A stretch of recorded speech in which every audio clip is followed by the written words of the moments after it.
Dieses Menü ist wirklich einsam.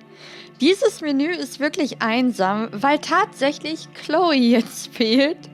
Und es gab eine Umfrage auf Twitter vom Entwickler, die geschrieben haben, würdet ihr euch Chloe zurückwünschen? Würdet ihr gerne die Möglichkeit haben, Chloe zurück ins Menü zu holen, wenn ihr sie doch freigelassen habt? Und damit herzlich willkommen zu einer, weiteren Folge, kann man gar nicht sagen, ne? Zu einer der Special-Folgen von Detroit Become Human, wie schon angekündigt, ohne Kamera, was tatsächlich, ich hoffe, ja, obwohl ich glaube, jetzt guckt ihr halt erst recht zu, ne? Es stört ja nichts da oben.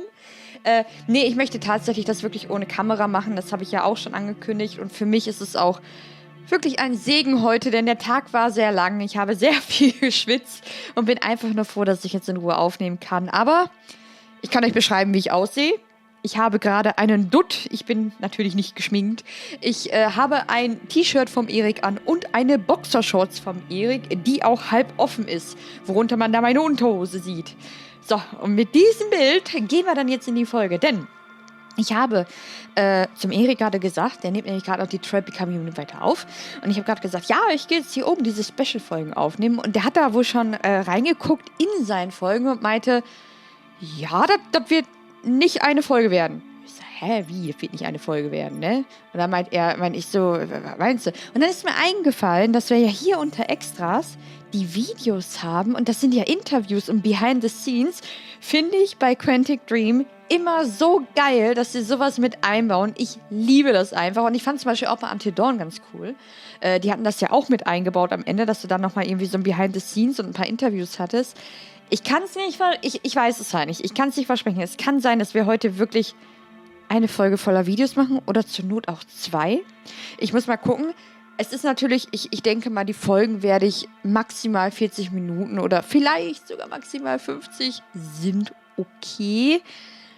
Die werden also etwas länger werden. Und ich gucke gerade, Aufnahme läuft, es ist so ungewohnt ohne Kamera, aber auch teilweise mal so angenehm. Nicht, dass ich, ja doch, es ist angenehm tatsächlich. Manchmal will man auch einfach nur sich komplett hier drauf konzentrieren. Ist ja doch immer was anderes mit Kamera hier. Hör mal. Ich weiß übrigens zum jetzigen Zeitpunkt nicht, wie ihr reagiert habt auf, ich muss es jetzt sagen, die morgige Folge. Ist die Folge, in der Connor bei mir das erste Mal stirbt. Habe ich nämlich gerade gesehen. Denke nur so, oh nein, die Kommentare werden furchtbar. Falls die nicht furchtbar waren, vielen Dank. Falls die furchtbar waren, werde ich wahrscheinlich ein bisschen ausgedünnt haben, wenn die da sehr beleidigend waren. Und hoffen wir einfach mal das Beste. Ich gehe jetzt mal auf die Videos. Ich habe 17.110 Punkte. Jedes Video kostet 300. Das sollte funktionieren. What the fuck? What? Oh, wie cool ist das denn? Okay, ich weiß nicht, wie lange die gehen. Es kann sein, dass oh Gott, ich weiß nicht, wie lange die gehen. Ich würde die am liebsten natürlich auch alle für die Thumbnails irgendwie nehmen. Wobei Kara und erster Teaser kennt man, glaube ich, schon, aber ich mach's mal von vorne. Wir fangen mal an. Kurzfilm Kara.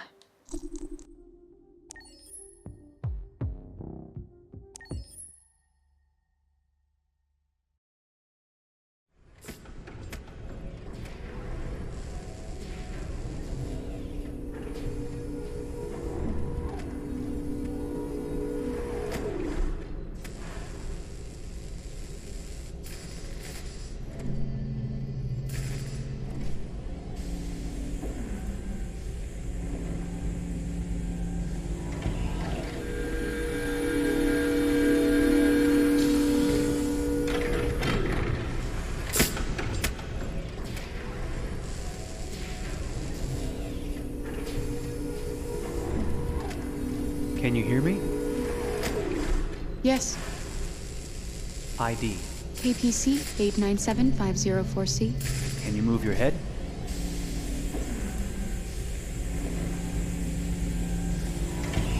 Your eyes now.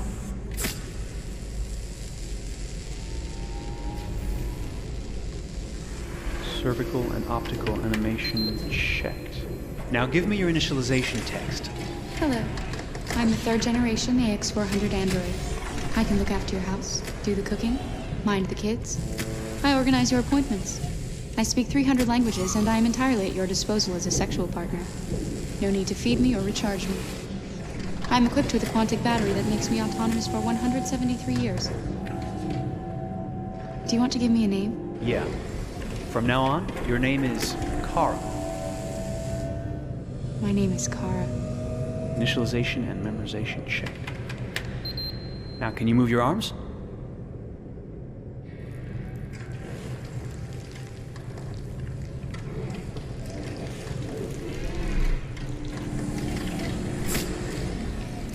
Upper limb connection checked. Now say something in German. Ich bin ein AX400 Android dritter Generation, erschaffen als Ihr persönlicher Assistent und intimer Beziehungspartner. Say it in French. Je suis un androïde de troisième génération AX400, conçu pour être votre assistante personnelle et votre partenaire intime. Okay. Now sing something in Japanese.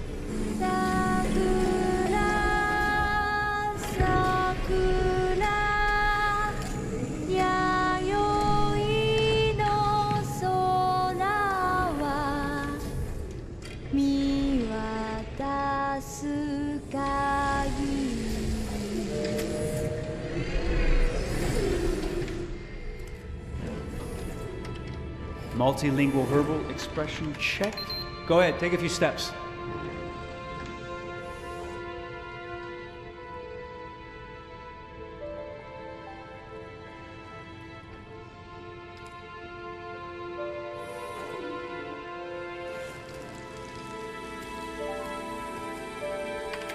Locomotion checked. Great, you're ready for work, honey. What's going to happen to me now? I'll reinitialize you and send you to a store to be sold. Sold? I'm a sort of merchandise. Is that right? Yeah, of course you're merchandise, baby. I mean, you're a computer with arms and legs and capable of doing all sorts of things. And you're worth a fortune. Oh, I see. I thought... You thought? What did you think? I thought... I was alive. Shit, what is this crap? That's not part of the protocol. More memory components going off the rails. Okay, recording. Defective model. Disassemble and check the required components. You're disassembling me, but why? You're not supposed to think that sort of stuff. You're not supposed to think at all, period. You must have a defective piece or a software problem somewhere. No, I feel perfectly fine, I assure you. Everything is all right. I answered all the tests correctly, didn't I? Yeah, but your behavior is non-standard. Please, I'm begging you, please don't disassemble me. I'm sorry, honey, but defective models have to be eliminated. That's my job. If a client comes back with a complaint, I'm gonna have some explaining to do. I won't cause any problems, I promise. I'll do everything I'm asked to. I won't say another word. I won't think anymore. But I've only just been born. You can't kill me yet. Stop, will you please stop? I'm scared.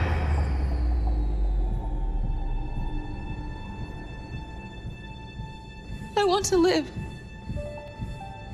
I'm begging you.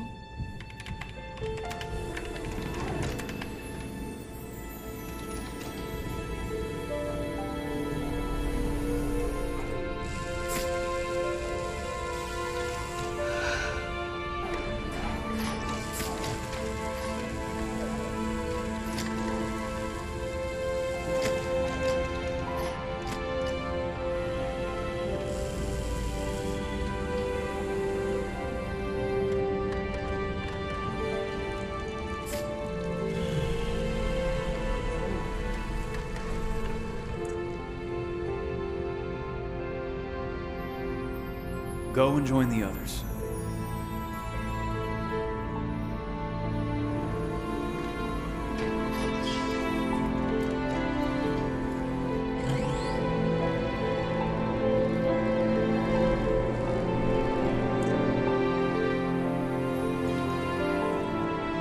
Stay in line, okay? I don't want any trouble. Thanks.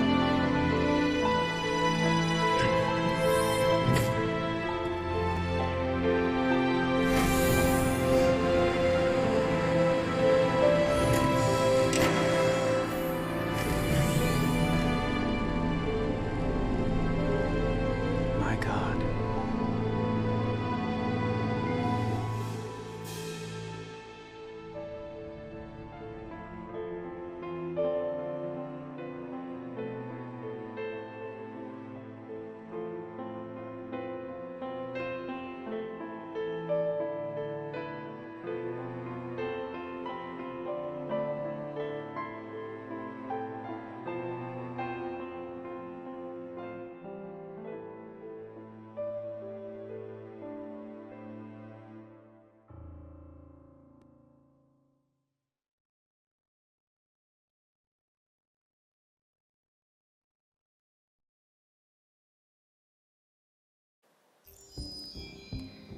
Das war tatsächlich ein Kurzfilm aus dem Jahre 2013, Leute, für die PlayStation 3. Und jetzt bekommt man natürlich nochmal so einen kleinen Einblick, wie lange denn an solchen Spielen gearbeitet wird. Wie viel Arbeit da drin steckt, dass Kara ja eigentlich schon Kara war. Und das finde ich halt, es ist halt PlayStation 3, man hat natürlich gesehen, es ist nicht die Grafik wie im Spiel jetzt. Natürlich, geht ja auch gar nicht, ne? Aber sehr krass und ich hoffe jetzt die ganze Zeit tatsächlich, dass wir, und halt auch wirklich sehr emotionale Trailer, ich hoffe die ganze Zeit, dass wir von Quantic Dream dann irgendwann nochmal eine Tech-Demo, so für PlayStation 5 und dann weiß man direkt Bescheid, aha, das Thema, Moment mal, da wird bestimmt das nächste Spiel drum handeln. Jetzt haben wir einen ersten Teaser 2015. Das ist auch schon wieder ein bisschen her. Das finde ich echt super interessant. Den gucken wir uns auch mal direkt an.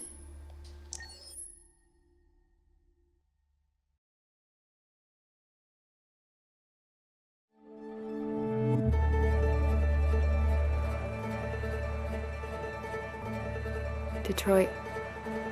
This is where it all began. The world's forge.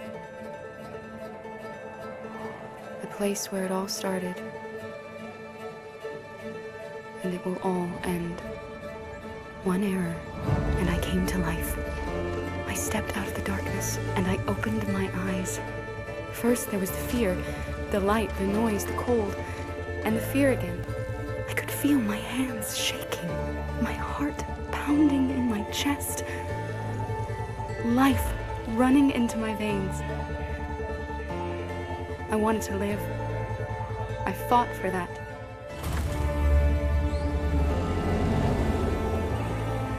I had to find out what was outside. I had to see daylight, feel sunshine on my skin, wind on my face, to see the world, the colors, the smells.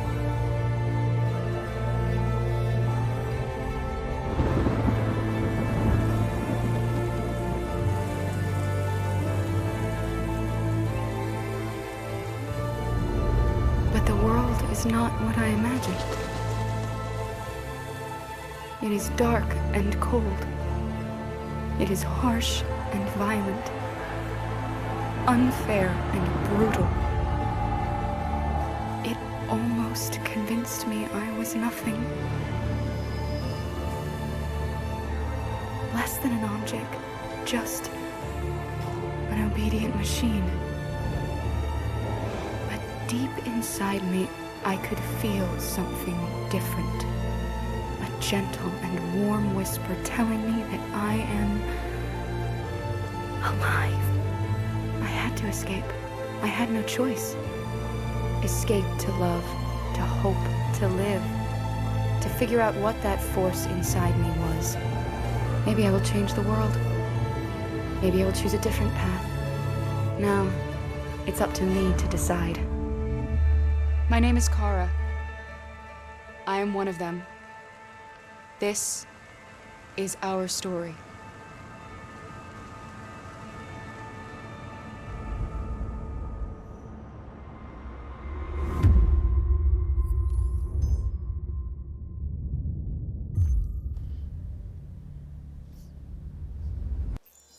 Das sah natürlich schon grafisch ganz anders aus. Es ist so krass, es ist so schön, diese Entwicklung auch zu sehen, diese grafische Entwicklung, ne?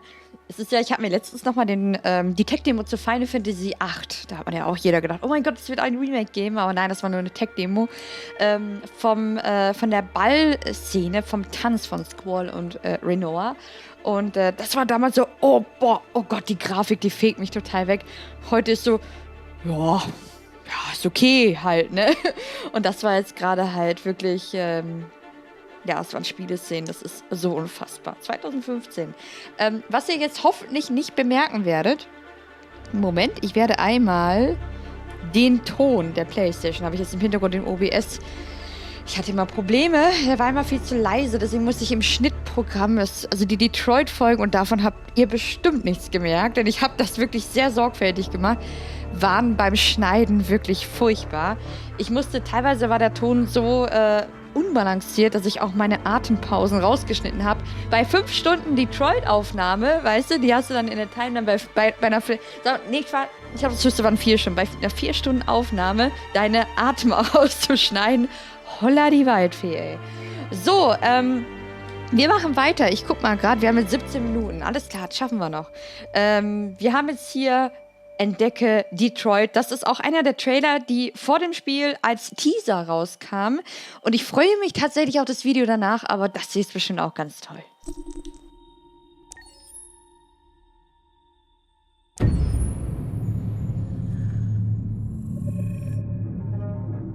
When David and Guillaume got back in touch about making Detroit, I wasn't terribly surprised they decided to make it because the fan response was so intense. So it makes sense that they would choose to do that after the enthusiasm. It was a challenge, and it was just an interesting thing to get my head around how to approach this character now as a different, much older person, and whether or not she had changed. And I'm very happy to say that with Detroit, I've had the opportunity to see Kara grow so much more than I ever expected. You do the housework, the washing, you cook the meals, and you take care of... God damn it, when the fuck's the rat gone now? Alice! Alice! I mean, she starts out essentially how she does in Kara in a very, not robotic, but, you know, android, other way. And getting to take this journey where she becomes more and more human as it goes on. You know, and as an actor, that's a wonderful exploration in every way, whether it's how she sits, her posture, how her voice changes, how emotions change, and how much emotion is based on things like empathy and social experience. And so having, you know, as much material as I got with David to have this huge, nuanced arc was really incredible. Why couldn't we just be happy? This experience has been quite different than the experiences I've had shooting film or TV or doing theater work. I have 83 dots on my face and a really flattering black wetsuit type thing, and you're jumping around with props, and it's kind of like being a 10-year-old imaginative kid, which is fun. There's 80 cameras around us. It's already lit.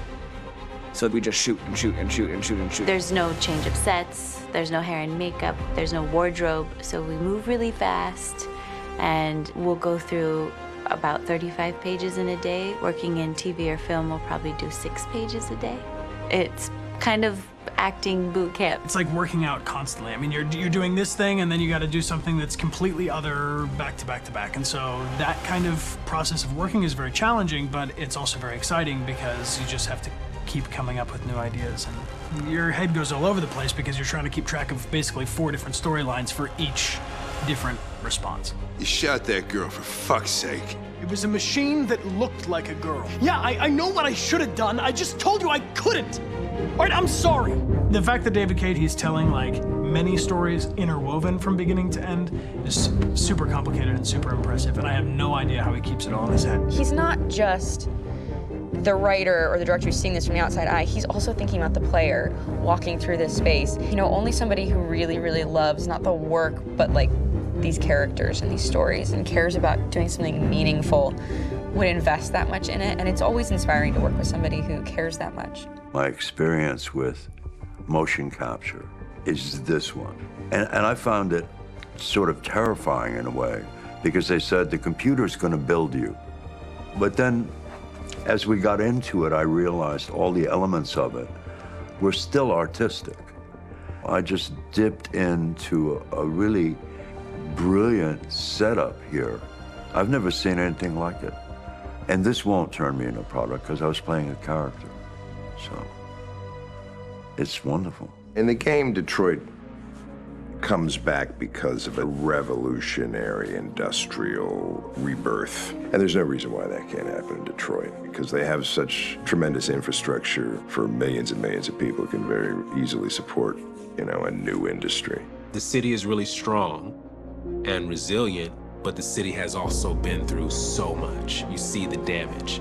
but it takes that time of kind of rebuilding and reinvesting into the city that I think is happening slowly but surely. The potential of Detroit as a city is something that this game does a lot of justice to, because it would be easy to look at Detroit as some place that used to be, and that's not the case. This game provokes a lot of conversation and reflection on our potential near-future engagement with machines. That's what we are to them. There's merchandise on display in a shop window. I think that a group that feels marginalized, feels like they deserve and have earned access to themselves and the environment around them, and are trying to figure out a way to articulate how to get freedom. What was I designed to be? Their slave? Their toy? It plays with your comfort levels. You think that this is fine, you're comfortable with it, until something blurs the line and throws you off, and now, do I feel differently about whether this should be allowed? Should it be banned? Should it be encouraged? You're gonna ruin our lives, and for what? For a bunch of machines? They are not machines! They are alive! I'm alive! You're alive! They're nothing! There are lots of comparable comparisons to any type of persecution of religion, race, etc., dating way back. It can't just be a video game where you shoot 'em up or where people make these choices to do whatever. I think that's the whole point. You have the choice, and you can either choose to go in one direction with your character or another. And I think that's going to be very telling about the gamer. Very telling. I think there's going to be a really strong reaction to this game, which has such a strong perspective. I'm that much more proud of it now to get to be a part of it, because it's important. In this game, you're actively building and designing the character through not just what kind of shield does he have or what color hair does she have, but like their temperament and the way they deal with problems. The different endings to this game are so radically different based off maybe seemingly insignificant choices in the moment, but like life, they all add up. And can't play life again, though.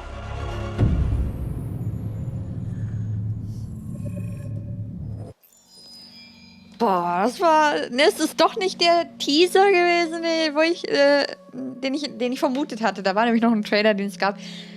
Das war so interessant. Ich muss ja sagen, ich durfte ja mal, sagt man Motion Capture machen? Sagt man das?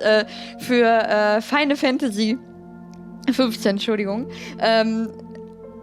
Und es war so eine tolle Erfahrung. Ich bin halt leider für so viele Sachen, ich schaffe es schon, so selbstbewusst zu sein, zu sagen, dass ich denke, dass wenn ich nicht so schüchtern wäre oder wenn ich mehr Selbstbewusstsein hätte, bla bla bla, könnte ich, glaube ich, schon mehrere Sachen machen, wo es mir total im Weg steht.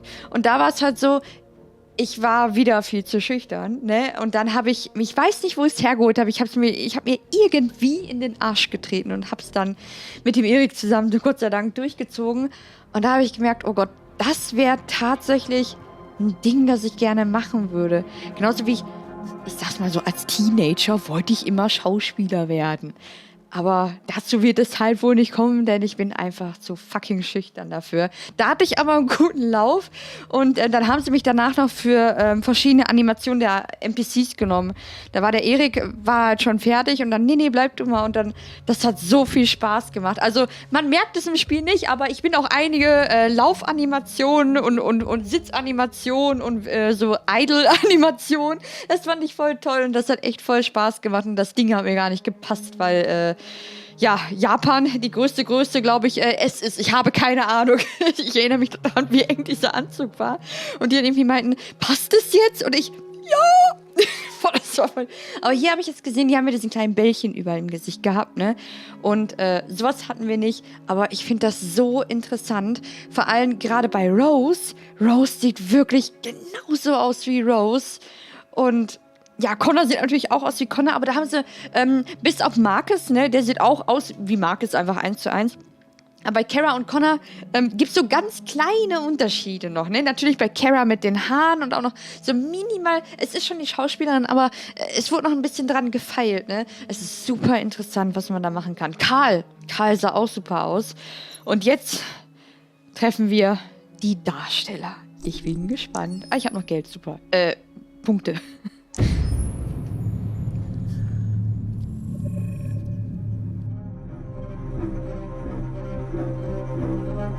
My name is Marcus. My name is Connor. My name is Kara. I am one of them. This is our story.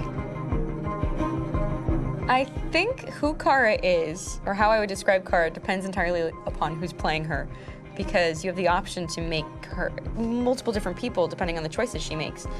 But I think she does start out incredibly naive, incredibly innocent, and kind of hapless. I'm sure we used to be friends before I was reset. Maybe we can be friends again. She's a person who's characterized, I think, by empathy. She's a person who really, she just comes from her heart. You'll never leave me, right? Promise you'll never go. I promise. Kara, please! Are you okay? Are you hurt? Wait a minute. Leave her alone! Kara, leave her alone! The really beautiful thing that I've had the gift to be able to do is to essentially build a person from the ground up, because that's what she's doing throughout the game. And with every experience she has and every person she meets, she's building, you know, first emotions and then the sense of judgment. And it's sort of an exploration of what it is to be a human. Don't worry. Luther and I will be right here.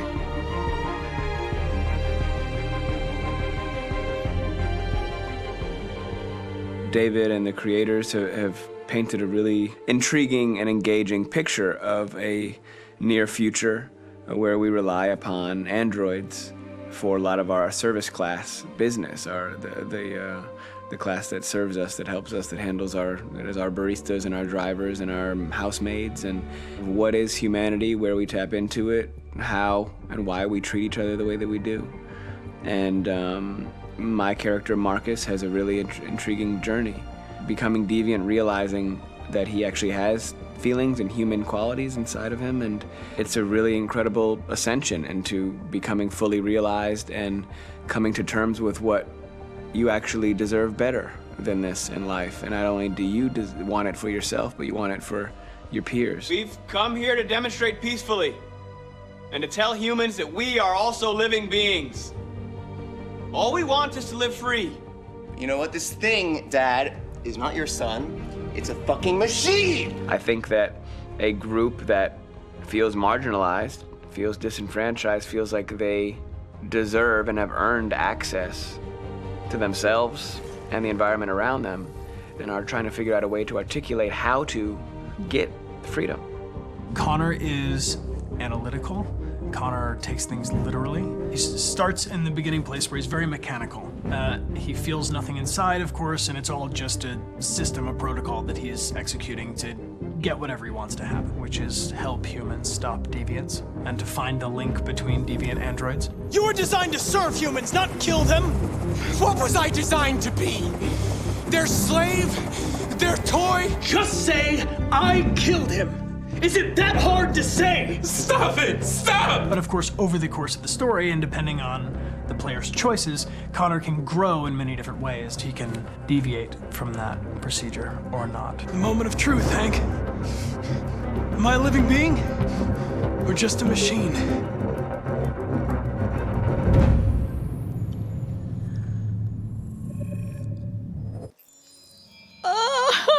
Ich muss das ja noch streamen. Ich hoffe so sehr, ich schaffe das noch vom Urlaub. Oh mein Gott, mir fehlt so viel von der Connor-Story. Bitte nicht spoilern, ne? Das ist auch ein Spoiler, wenn ihr mir sagt, was da passiert wäre, wenn ich dies und das gemacht wäre. Das habe ich aber schon ganz oft jetzt unter den Folgen geschrieben und ich glaube auch in Community-Tab. Und ich möchte das doch alles selber entdecken. Ich bin natürlich neugierig. Jetzt gerade habe ich so Szenen gesehen, wo ich dachte, hä, was? Oh mein Gott, das kenne ich gar nicht. Oh Gott, oh Gott, oh Gott, oh Gott. Und ja, ich werde die auf jeden Fall eben wieder noch erleben. Boah, jetzt ist aber gerade warm hier, heiliger Strohsack. Ja, das war auch wieder natürlich super interessant, aber ist es nicht krass? Du siehst diesen Raum, ne? Du siehst diesen Raum mit den, ja, oder siehst so Holzkisten oder diesen Tisch mit diesem Plastikessen, die Plastikspritze, die Marcus dann den Karl spritzt, und die müssen halt eine unglaubliche Fantasie haben, weil im Spiel merkt man davon einfach gar nichts. Es ist, als würden sie wirklich sehen, dass sie in der Situation halt drin sind. Und jetzt haben wir Detroit, eine interaktive Geschichte. Natürlich auch interessant. Und ich bin gespannt auf die Kurzfilme. Die Kurzfilme, die werden wir wohl, ich guck mal, das hier haben wir jetzt, das hier. Und dann kommen die Kurzfilme. Ich glaube, die Kurzfilme kann ich auch in eine Folge packen, aber nicht mehr in diese. Wir gucken einfach mal, wie weit wir kommen. Ich rede nicht weiter, kaufe mir das und los geht die wilde Fahrt. Game after game, we try to challenge ourselves. For Detroit, we wanted to, first of all, to write a story that would be incredibly bending, which means the most non-linear story that we've ever created. And we wanted really the player to have the possibility to change the story, change his own journey. When you're writing at Quantic, you're writing for an interactive medium. You know, when you're working in television, you'll put a character in a difficult situation, and you as a writing team will argue about what would that character do. But ultimately you have to decide what happens and you just show the audience. What's interesting about interactive drama is you bring the player into that conversation, and it changes your job slightly as a writer, because your job is to provide a narrative context in which the player can write his own story. You're giving him this kind of narrative Lego that he's going to snap together into his own shape. You also have the ability to make your audience attach themselves to your characters, because the audience is in some sense responsible for what happens to the characters. It's just a few cans. Come on, let's go. We have some cash now. You used me to steal that money. How could you do that? I trusted you. What is a bit specific about these scripts is how large they are. If you take a film script, there are about 100 pages. But here we have to deal with a script that is between 4,000 and 5,000 pages. Everything becomes bigger because we don't just tell one story, but we tell all the possible stories that can be told within this narrative space. On Act 3, our final act, we have around 1,000 different scenarios. And every one of those scenarios has to be as interesting, as passionate, as strong, and as emotional for the player. We want every action that the player does, every interaction that is available to serve in telling the story, and help the player understand who his character is, and build that character moment to moment.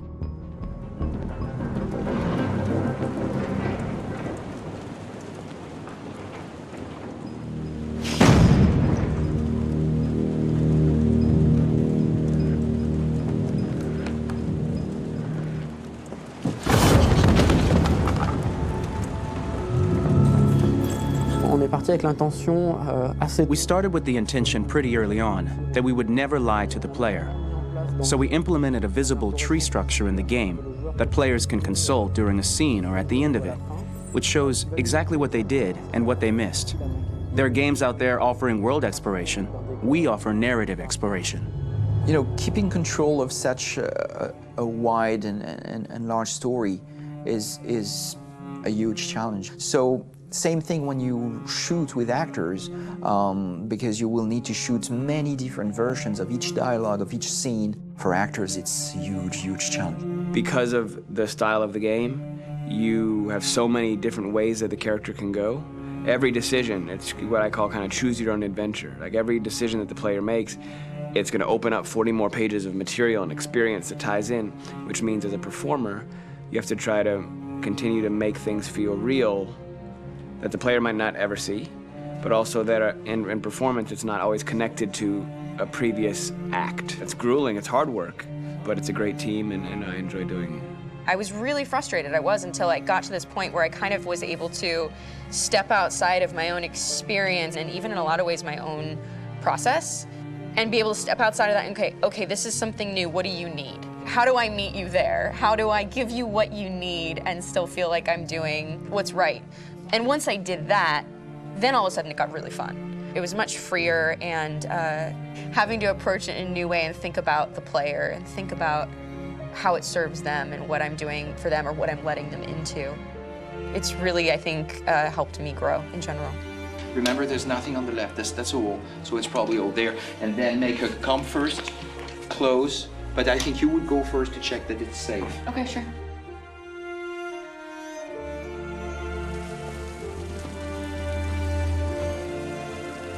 The most enjoyable thing about working in performance capture on this kind of project is that if I shot a film, I would get to do one of these endings. I get to do so many different things as Connor. Your head goes all over the place because you're trying to keep track of basically 4 different storylines for each different response. What's the name of my dog? Buddy? Scout. I think it's Jack. I can't remember. So I worked with physicality a lot because it was a good way to anchor myself in these different rings of the tree. As the story grows out, I know where that is physically in my body, and then I can switch more continually on set, and it'll be entirely up to the player to determine what order those things come out and what they look like from a distance. Like if you're playing through it, the culmination of all of that will be their version of Connor. I'm faster than you, and I don't feel pain. You don't stand a chance against me. Listen, asshole. If it was up to me, I'd throw the lot of you in a dumpster and light a match to it. Shooting action scenes at Quantic Dream is a real challenge because these are scenes where the storytelling has to continue. It's not an action scene just to have a dose of adrenaline. The stunts have huge consequences on the rest of the story. It's really a moment where we implicate the player and tell him that the choices he makes during an action scene will have a direct impact on the evolution of his story. My biggest challenge on Detroit has been managing the large number of animations that we received from motion capture. Detroit features more than 37,000 animations, which is a huge amount to handle on a daily basis. You have to realize that the player, in his first playthrough, will miss certain scenes. This also means that we had to think of, conceive, and produce all the potential story paths. The characters' costumes, the places, day or night, the weather. Did the character get shot in the shoulder? Did he get injured? All this consistency forced us to produce a lot of graphic assets in order to, quite simply, allow the player to have true continuity throughout the story. Honestly, we were even surprised by the challenges that come with such a big tree structure. And we did our best to guarantee quality across all the game and make sure that whatever path you choose within this narrative space, you will have an equally good experience.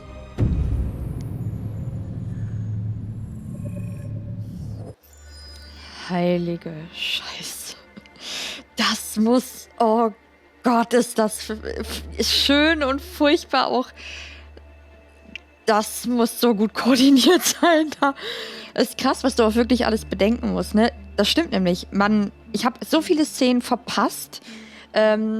Die Wege, die ich nie bis zum Ende gegangen bin, der Charakter ist nicht gestorben, es ging dann halt in der nächsten Szene mit dem Charakter weiter und es musste dann doch irgendwie natürlich für mich Sinn ergeben, dass ich quasi gar nicht merke, dass ich da etwas nicht gesehen habe, dass da etwas hätte passieren können.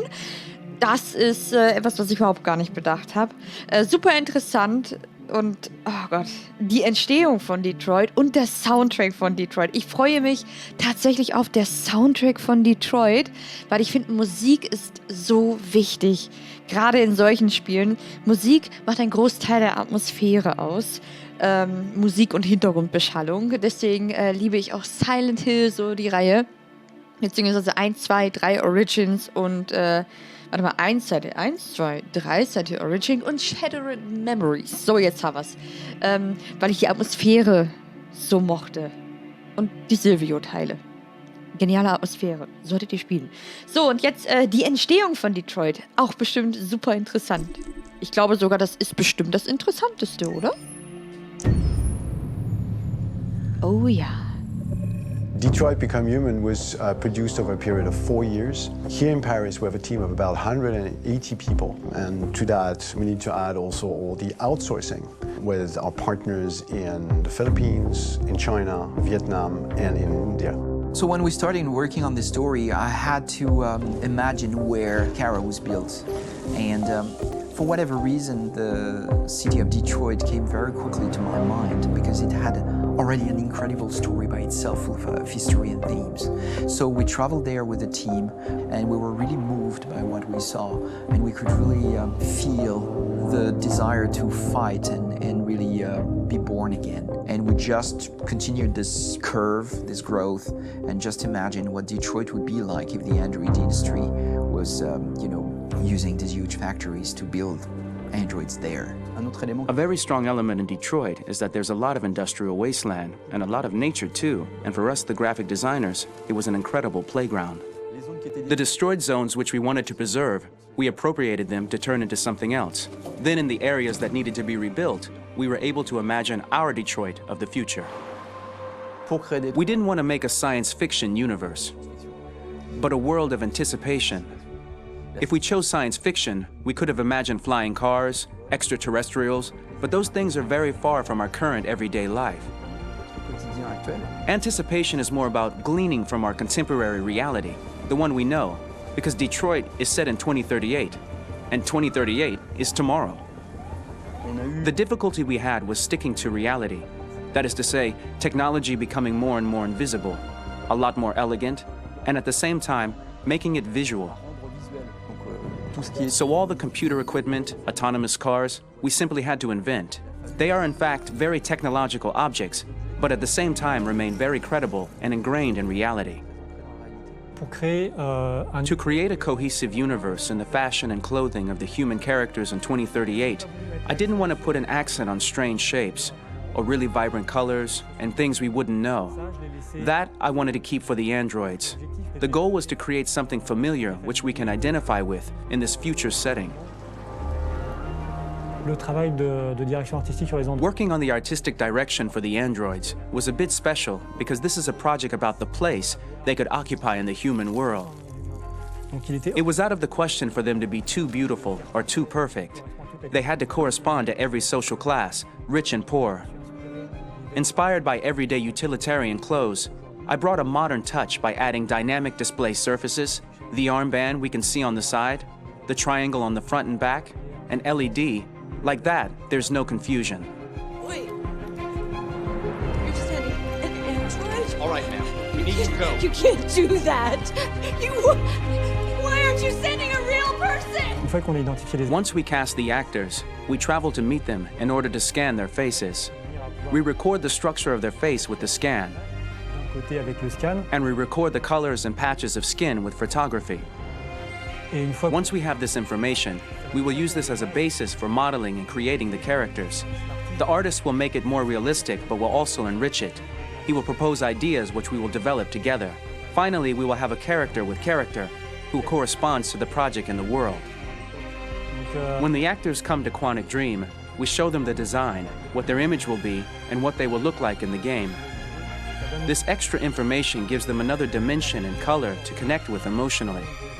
It helps them think about how to play their character. Your mission. That's all you care about, huh? You should consult a professional who can help you. Beat it, you hear me? Get the hell out of here! So there are 3 types of shoots at Quantic Dream. Shooting and performance capture, where you capture the whole actor, his voice, his face, and his body. These shoots are obviously done with American actors because the game's original version is in American English. After that, there are the body-only shoots, representing around 250 days of filming, while the performance capture is 100 days of filming. Now, body-only shoots, there are 2 types. There are the action shoots and the technical shoots, which are mokit shoots. Mokit is when the player controls a character on the screen, and he moves in an environment to explore it. This is of particular importance at Quantic Dream, and therefore we shoot a lot to offer a unique context for each scene and each character.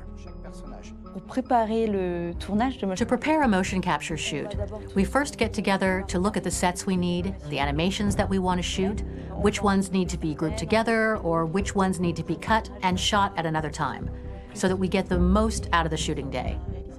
This often means shooting scenes out of order, especially those with big props or accessories, like a big car, for example. So we shoot all the animations related to that particular prop first.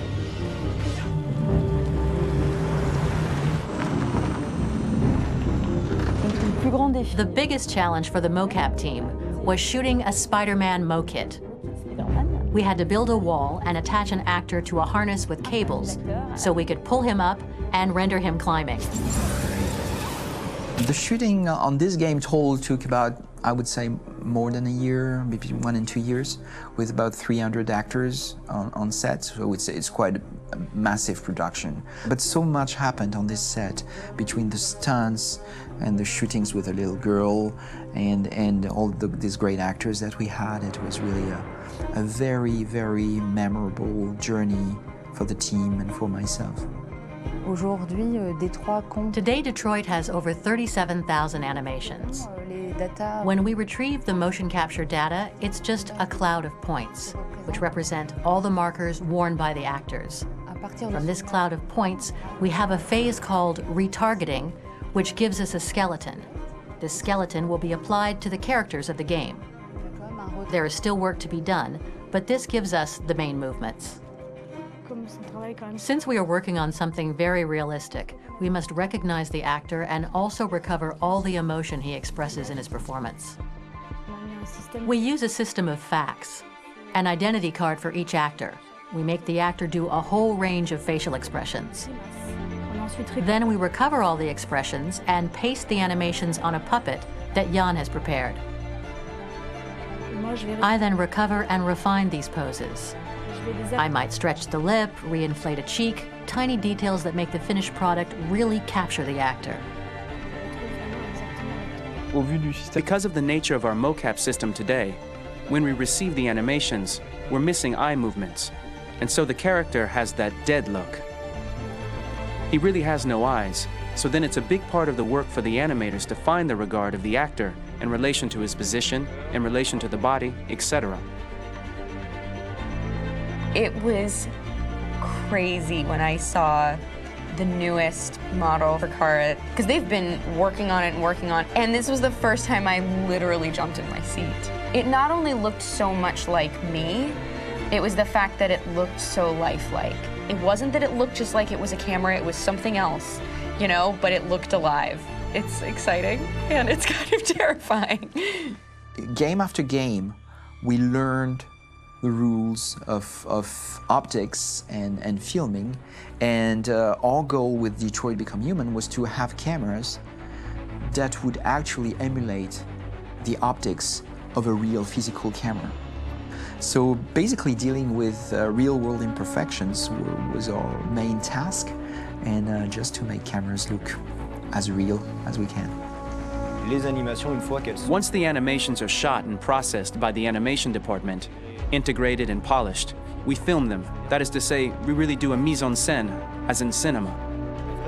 The real difficulty of our job is to know if these cameras are telling us something. Are they in the emotion of the scene? Do they describe exactly what the action must convey, what must be felt? The most important challenge for me was one of the final scenes where Marcus decides to start the revolution and go to the battlefield. Very quickly, we imagined this to be a huge sequence shot. We wanted the feeling of a cameraman running behind us, while showing Marcus, the androids who help him, the person shooting at us, etc. Above all, it was necessary to say to oneself, this scene is very violent but does not glorify war. On the contrary, that war is something improbable and absurd. It was really a fun challenge. The idea was to say we have 3 characters. We would like each of them to have a specific cinematography. We wanted Kara to be much more filmed with some kind of handheld camera, to have something very living, very breathing. For Connor, we wanted something very cold and very perfect. And for Marcus, we wanted something epic and spectacular. So it was about the filming, but it was also about the photography. So we worked with a director of photography to give each character a different lighting, different key colors. Each of them would have their own worlds. And finally, we worked with the composers, so they would create a specific sound for each character, so each would have his own world and his own style.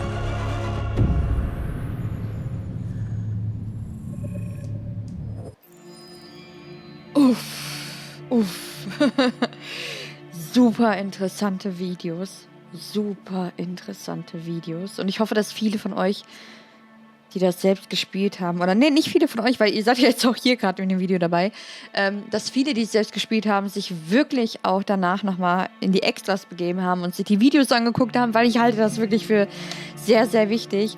Und die sind ja so einen großen, so einen weiten Schritt. Ich meine, Heavy Rain sah damals schon so geil aus, Beyond the Souls sah damals schon so geil aus.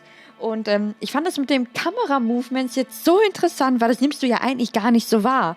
Man merkt schon, okay, alles irgendwie sehr viel hochwertiger, aber dass es jetzt zum Beispiel an der Kamera liegen könnte, dadurch, dass die Szene so lebendig wirkt und so, da bin ich jetzt gar nicht drauf gekommen, wirklich. Weil, okay, ich meine, ich hatte in dem Spiel natürlich anderes noch zu tun. Ja. Jetzt kommt der Soundtrack von Detroit. Und die Musik ist wirklich richtig gut.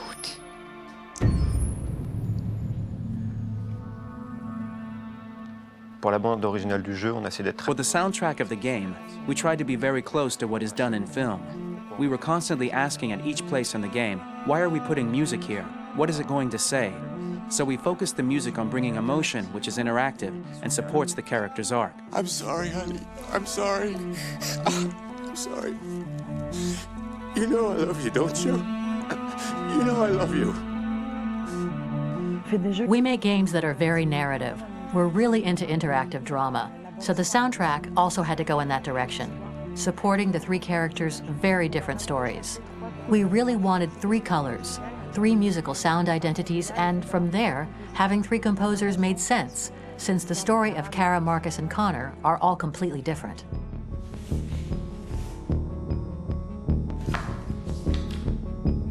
You recognize him? It's Carlos Ortiz. For Connor, we wanted a soundtrack that could be very cold and very mechanical, very machine-esque somehow. For Kara, we wanted a soundtrack that would be very moving and emotional. It was about the quest for identity, but it was also a journey about love and empathy. And for Marcus, we wanted something epic, something that would really represent the grand aspect of his quest. And we were very fortunate to find three incredibly talented composers, and working with them has been a dream, honestly.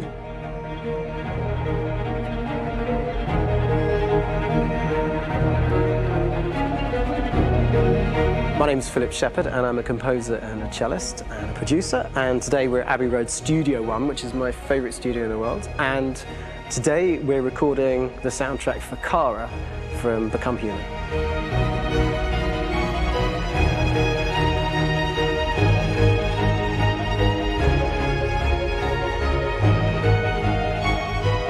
So when I compose a big project, I often travel just to kind of get out, and get some fresh air and some inspiration. And I go hiking and traveling in Montana a lot. I had a log fire in the room that I was staying in, and the flames were kind of making absolutely direct music. And it became the basis for Kara's theme, and it sounds something like this.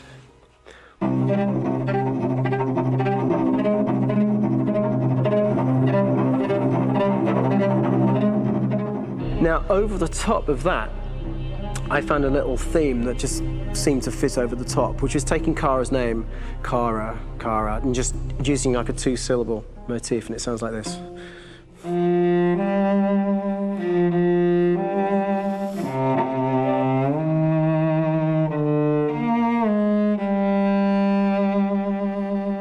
going to pull through this, Alice. As long as we're together, nothing can hurt us.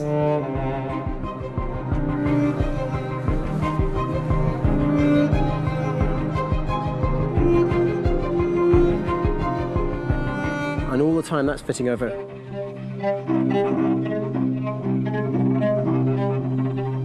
So it kind of works in lots of levels. And in fact, every single theme in the score has one of those elements built into it, and it becomes sort of the DNA of every single tune.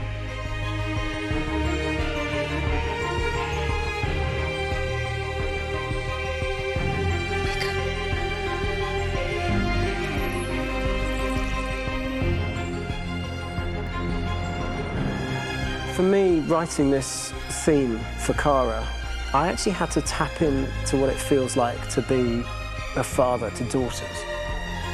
I really had to tap into everything I feel about my daughters and thinking, well, if I had to write music for them and that sense of trying to protect them but also give them the freedom, that's totally where it came from. Because each composer has been given the sort of narrative responsibility for very different characters, I haven't had to sort of go into other styles. I can actually be very loyal to this particular character and sort of hopefully encapsulate her. But it means also I've suddenly become very connected to this character. And if for some reason it goes to game over early, I'm getting mortified, you know? They're over there!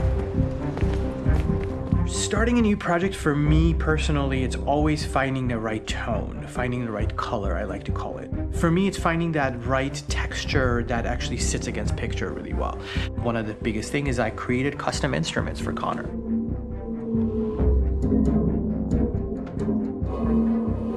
I pulled out all my vintage synthesizers to be able to capture this robotic person, if you will.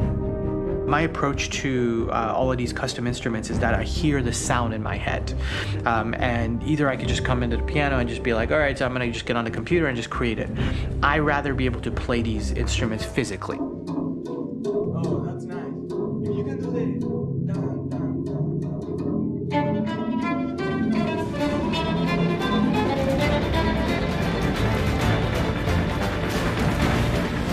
As soon as you see Connor the first time, there is a really interesting thematic idea that you hear, and that's just made out of a Moog synthesizer, but completely manipulated in multiple ways. And it's robotic. It has a little bit of an emotional to it. He's on his mission, so you feel that as well. So it just kind of gives you that cold, motionless, with a mission in hand that you kind of feel throughout the whole thing.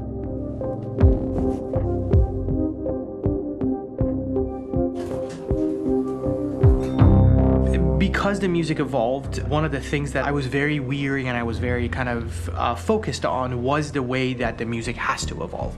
So my idea behind it was that Connor is a singular android that could at any point become a deviant or could actually stay as an android. So I created a more or less an Connor theme, and then I was able to just manipulate it in different aspects of it. Is everything okay, Lieutenant? Chris was on patrol last night. He was attacked by a bunch of deviants. I'm a human being writing for a robot, and throughout Connor's journey, he meets someone, he meets a partner. So how do you deal with a robot feeling? And I've met a partner that I'm gonna work with, or all of a sudden he sees a dead body. Does this robot have an imagination? Does this robot have a feeling? And if yes, how do you translate that into non-emotional music? So it basically at any point I was just like, I can't do this, and then I just do it. Property was damaged and fires continue to rage in several major districts across the city. Some people are asking, have androids become a threat to our security? When I first started really digging in on Marcus, the one thing that I really tried to capture was the transformation process. You know, Marcus is this android that evolves over the course of the game and really goes from kind of figuring out that he's more than just an android. You know, he's starting to develop kind of a human soul in a way. Try to imagine something that doesn't exist, something you've never seen. Now concentrate on how it makes you feel and let your hand drift across the canvas. The other side of Marcus that I really latched onto was that he almost became a savior for a lot of the other androids in the game. So when I started developing the theme for Marcus, I really made it like a church hymn.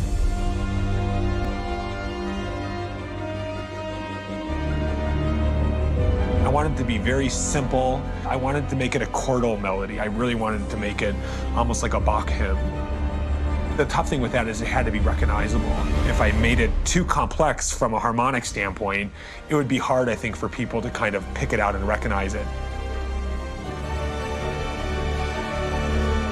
It's very acoustic derived, but it's also been treated with a lot of effects and things to kind of put it into the space that I felt the sound should be in.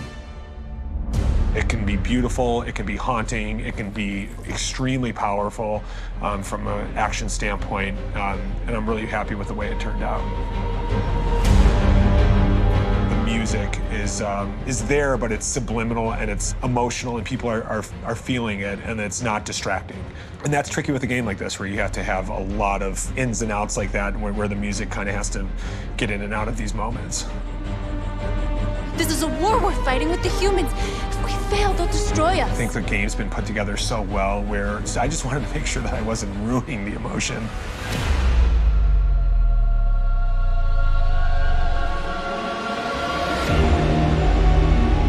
I gotta be honest, when we first started on this path, I said, oh man, this could be pretty messy, you know? I mean, it could feel disconnected, but I mean, it's amazing how they really guided us and got us to really kind of all be in the same world, but at the same time feeling completely different. So it's really gonna stand out and kind of be one of those games where people are really gonna notice the music and kind of how it was crafted and, you know, and all the hard work that went into being able to pull it off in a graceful way.